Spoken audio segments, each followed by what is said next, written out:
Hola a todos, ¿cómo están? Espero que estén muy bien. Yo soy Liz y el día de hoy les doy la bienvenida a mi canal que es sobre libros y dragones, donde el día de hoy no vamos a hablar de dragones, el día de hoy les traigo una reseña del libro de Balada de pájaros, cantores y serpientes escrito por Susan Collins. Probablemente esta no es la primera reseña que van a ver de este libro, de hecho, a menos que hayan vivido bajo una roca, probablemente ni siquiera están enterados de la existencia de este libro. Y si ese es su caso, pues les explico rápidamente. Este libro es un spin-off o una precuela de lo que sería la trilogía original de los Juegos del Hambre. Los Juegos del Hambre, En Llamas y Sin Sajo. En esta precuela nos centramos en el que será el antagonista de la trilogía original de los Juegos del Hambre, que es el presidente Snow, que en esta ocasión le seguiremos diciendo presidente Snow. El nombre está un poco complicado, es Coriolanus, algo por eso. La trama gira en torno a su vida siendo joven, me parece que tiene 18 años o 16 años, por ahí anda más o menos su rango de edad. Y nos encontramos con que apenas han pasado 10 años desde la guerra donde básicamente se desapareció el Distrito 13 y donde se crearon los Juegos del Hambre. De hecho apenas son los 10º Juegos del Hambre y pues en este caso Snow está pasando por una temporada muy fea con su familia, tienen problemas económicos, él quiere entrar a la universidad y él ve su oportunidad para ganarse una beca o levantar el apellido de su familia Snow cuando durante estos 10º Juegos del Hambre deciden tomar a los mejores estudiantes de su generación para que sean los primeros mentores de los tributos. En este caso, a diferencia de, por ejemplo, lo que hemos visto en la trilogía original con Katniss, no es un mentor por cada distrito, sino es un mentor por cada tributo. Entonces, los van nombrando, los citan a los que van a ser los 24 mentores y básicamente en esa reunión les dicen que cuál va a ser su tributo que van a cuidar. Y pues Snow se ve un poco decepcionado cuando se da cuenta de que su tributo va a ser del distrito 12. Esto va a ver que sus posibilidades de ganar los Juegos del Hambre pues decaigan y básicamente en eso se centra la trama de este libro, en ver cómo se desarrollan los 10º Juegos del Hambre, en la relación que tiene Snow con Lucy Gray, que es la tributo del Distrito 12 y poco más. La verdad es que es un poco diferente a lo que yo pensé que iba a ser. No sé si necesariamente para bien. La trilogía de los Juegos del Hambre fue uno de los primeros libros que yo leí cuando empecé a leer a diario, entonces es una trilogía a la que le tengo la verdad mucho cariño y cuando anunciaron que iban a sacar una precuela la verdad no me sentí muy emocionada, estaba un poco confundida, no pensé que fuera la mejor idea la verdad porque me parece que ya habían pasado 10 años desde que salió el último libro que es Sin Sajo, entonces como que no le veía el caso y cuando vi que era el presidente Snow me llamó un poquito más la atención porque ustedes deberán saber que una de mis debilidades es leer la versión de una historia desde el punto de vista del villano. Entonces me parecía que era interesante, pero no sentí que realmente fuera a aportar mucho. Pero debo admitir que no sé si calificaría el libro como un error, pero tampoco creo que haya sido la mejor decisión de parte de la autora. Pero pues vamos a empezar hablando de sus puntos fuertes, que la verdad es que sí tiene algunos en mi consideración. Pero creo que el más fuerte de sus puntos es el mundo en sí que tiene. Ya desde los Juegos del Hambre ya era un mundo distópico muy tenebroso. Vaya, yo sí sentía ciertos escalofríos cuando pensaba en todo lo que implicaba los Juegos del Hambre y cómo los veía el Capitolio como si fuera un simple espectáculo. En este libro los vemos un poquito como en desarrollo, por así decirlo. Hay muchas cosas que todavía no estaban de los que nosotros ya conocíamos. Por ejemplo, pues como ya les conté, apenas estaban implementando los mentores para los tributos. Por ejemplo, estos eran tratados en general como unos animales, eran transportados por camiones como esos en los que traen como a las vacas o a los caballos o así, eran encerrados en zoológicos y de hecho recuerdo muy bien cuando mencionan que uno de los tributos, no recuerdo si se enfermó o se lastimó y Snow menciona que ya está siendo tratado por un veterinario y yo me quedé, ¿veterinario? Pero no, realmente era un veterinario que las estaba tratando, ni siquiera un médico, para que se den una idea. Y nosotros llegamos o conocimos Panem cuando ya eran tratados como si fueran celebridades prácticamente. Tenemos un mundo donde la guerra que les mencioné anteriormente estaba muy fresca, solamente habían pasado 10 años. Mucha gente todavía está resentida, no solo los tributos o lo que serán los distritos con el Capitolio, sino también el Capitolio con los distritos. Los drones que les llevaban comida o medicina cuando estaban los patrocinadores también se implementan apenas en esta precuela. Entonces ese proceso de ir conociendo una versión diferente del Panem que ya conocíamos, de ir conociendo unos Juegos del Hambre diferentes a los que ya conocíamos, me pareció interesante y creo de verdad que es su punto más fuerte, porque Susan Collins tiene el don de transmitirte en el mundo que está construyendo y en el momento en que lo está contando. Entonces la verdad es que, como ya les comenté, los libros desde la perspectiva de los villanos a mí me llaman mucho la atención, pero así se le da una historia diferente a lo que yo esperaba. Yo esperaba ver una caída de villano, no sé si me explico. Así, yo esperaba verlo en un punto donde puede que sea una persona decente, una persona de moral o lo que ustedes quieran, y como poco a poco, a través de hechos y justificaciones entre comillas, el villano iba a ir decayendo hasta convertirse en la persona fría y calculadora que nosotros conocíamos ya anteriormente por los Juegos del Hambre. Y la verdad es que al principio sí lo sentí que en un inicio te daban una introducción a Snow como que no estaba al 100% de acuerdo con todas las cosas que estaba llevando a cabo el Capitolio. Entonces sentías que sí iba a haber como ese punto de quiebre en el que él iba a decaer. Y cuando llegas al final del libro se siente un poco extraño, porque el libro está dividido en 3 partes. Entonces las primeras 2 partes tenemos a ese Snow algo como una persona decente, y de repente llega la tercera parte y de repente se vuelve pro Capitolio y vamos a matar a los rebeldes y entonces te quedas así como de ¿dónde quedó ese punto de quiebre?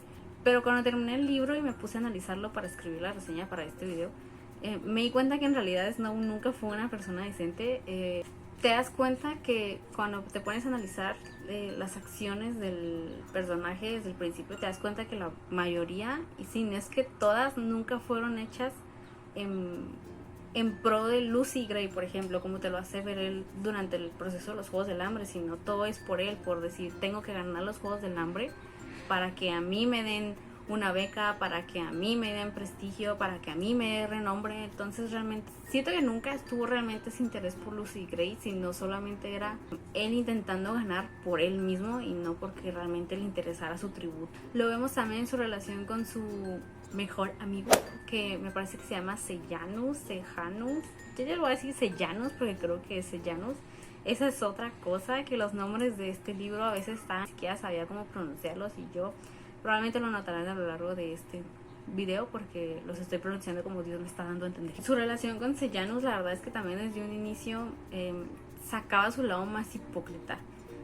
Si estaba frente a él le podía decir de que no, sí amigo, yo estoy aquí para ayudarte, somos compas de toda la vida. Y en su mente en realidad estaba pensando algo completamente diferente. Estaba pensando que era un tonto, estaba pensando que era un estúpido, que no sabía qué estaba haciendo, que lo iba a meter en problemas por su culpa. Entonces, a lo que quiero llegar con todo esto es que en realidad desde un inicio, en base a las relaciones que tiene con los diferentes personajes, te das cuenta que Snow en realidad sí es calculador, sí es hipócrita y sí es frío y sí es egoísta desde el principio. Pero es que creo que ahí está mi problema, que les digo, yo esperaba ver un punto de inicio y un punto final, y como que ahora pensando en retrospectiva siento que siempre estuvimos en una línea media y cayendo para abajo, no sé si me explico, porque ok, ya sabemos que Snow es así, pero ¿por qué? Nunca me explican por qué llegó a ser así. No sé si es simplemente por la guerra, que a raíz de eso perdió sus padres y a raíz de eso se hizo pro Capitolio, por así decirlo, o si simplemente es porque vive en el Capitolio y en el Capitolio le dan a todos el cerebro para pensar que los de los distritos son los malos y ellos son los buenos. No lo sé, nunca me lo explican y era lo que yo quería que me explicaran, entre comillas. Y les digo, al inicio te da ciertos indicios de que no está de acuerdo al 100% con el Capitolio, y al final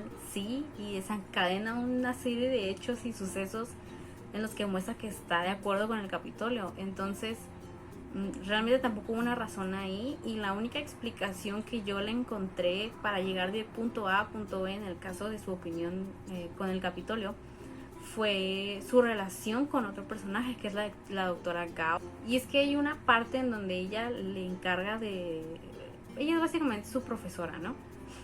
Y hay una parte en la historia donde ella le encarga un ensayo sobre lo que es el caos y el control. Y al inicio siento que él como que no sabía por dónde irle realmente, pero a lo largo de ciertas cosas que van ocurriendo a lo largo del libro siento que él las va relacionando con lo que es el caos y el control, y es ahí donde él hace su suma de 2 más 2 es igual a 4, y aquí su suma básicamente dice de que el Capitolio es control, los distritos son caos, y siento que por ahí va el asunto. Esas son las explicaciones que yo le encontré respecto a ese punto A, punto B, donde les digo me Capitolio a pro Capitolio, sí, alabado sea Capitolio.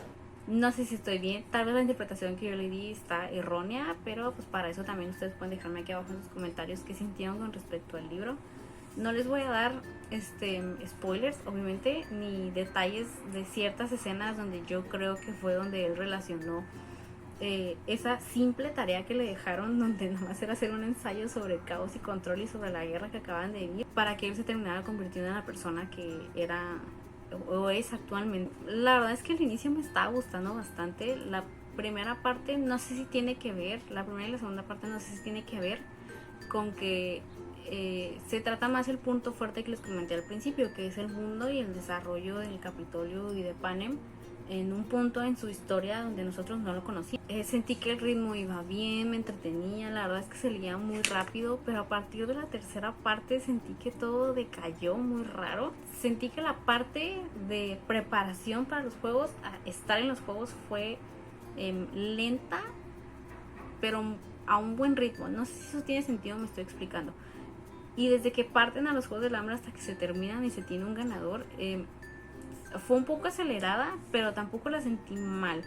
A partir de la tercera parte sentí que todo era como que estamos aquí, ya estamos acá, ya estamos acá, y era como de wow, ¿qué está pasando aquí? No sé si era como un tengo que terminar esto ya, o al menos así sintió, o no sé si no había muchas cosas interesantes que contar y por eso sentía el ritmo como que íbamos brincando de un punto a otro. Y no es que haya estado aburrido al 100, porque sí hubo partes en las que, hablando específicamente de la tercera parte, sí hubo partes donde hubo tensión y donde hubo suspenso y acción, pero eran ciertos puntos o plot twists o hechos que si ponías atención a los personajes desde un principio se veían hasta cierto punto venir. En los últimos capítulos, me parece que en los últimos 3 y en el epílogo, sentí que el ritmo se recuperó un poco, pero aún así no sé, sentía que ya era un poco tarde. Ahora, creo que otra de las razones por las que la tercera parte me gustó muchísimo menos fue porque en esta parte se explora más la relación entre Snow y Lucy Gray, y la verdad es que su relación me incomodaba muchísimo. Les digo, tenemos esta parte donde algunos mentores empiezan a sentirse encariñados con sus tributos, entre ellos Snow, pero les digo, yo nunca me lo tragué, principalmente por esas razones que les digo, porque toma ciertas acciones para ayudar a Lucy Gray a ganar los Juegos del Hambre y se hace ver, entre comillas, que lo hace por ella, pero en realidad cuando lo está haciendo, él está pensando en ganar por él. Entonces las partes en las que ellos se trataban como si realmente se quisieran, entonces era como que... Y aparte que los personajes siento que no fueron nada memorables. Siento que nada más tenemos a Lucy Gray, a Snow, a Sejanus, a la doctora Gao, y de ahí en fuera ya ni siquiera me acuerdo de los nombres de los demás. Tuvieron participaciones muy cortitas, les digo, ya no son tan relevantes al final de la historia. Podría decir que aparte de Snow, Sejanus es un personaje interesante. Es el único de sus compañeros que realmente demuestra que está en desacuerdo con el Capitolio. Y no que solamente lo piensa, sino que también lo externa, lo dice a personas que incluso son importantes en la escuela donde están, para la universidad y para el Capitolio. Y la verdad es que sí me ha gustado saber un poquito más de él, sobre sus pensamientos en general respecto al Capitolio, y la verdad es que creo que se merecía una vida muchísimo más feliz de la que le tocó. Otro personaje que tal vez no sé si me gusta es la doctora Gao, porque la verdad es que está loca. Está loca, está medio extraña, tiene ideas medio retorcidas, es muy extremista, siento que es la representación perfecta de lo que es el Capitolio. Es un personaje interesante, sí, es un poco perturbador de leer, no lo voy a negar. Y por último estaría Lucy Gray, que Lucy Gray al inicio se ve como una chica independiente, capaz de sobrevivir realmente, no por la fuerza, sino por sus propias capacidades de alimentarse, de esconderse, de estarse moviendo. Al inicio también te la introducen como si estuviera un poquito loquita, pero siento que su desventaja es que la vemos un momento y cuando están transcurriendo los Juegos del Hambre como que se pierde un poco su presencia. La vemos, pero solo la vemos a través de una pantalla, a través de los ojos de Snow. Entonces realmente no sabemos cómo fue su estadía en los Juegos del Hambre, pero siento que ya nomás fue eso.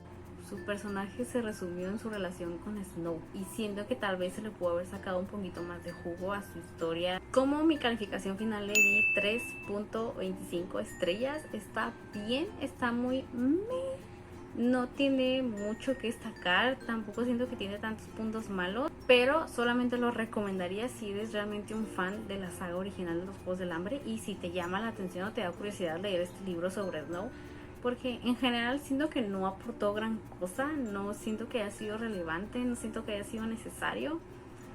Tal vez fue interesante al principio, pero de todos modos no siento que eso sea suficiente como para justificar que haya salido a la luz. Y de todos modos, si no lo quieren leer, pues no es como que se pierdan de mucho realmente. Y eso fue todo por el video de hoy. Espero que les haya gustado. Si es así, recuerden darle manita arriba, darle al botón de suscribirse. Si quieren ver más videos como este, los invito a ver mi primer video y aquí abajito en la descripción les voy a estar dejando todas mis redes sociales. Yo espero que les haya gustado y si es así, nos estaremos viendo la siguiente semana con un nuevo video. Hasta luego.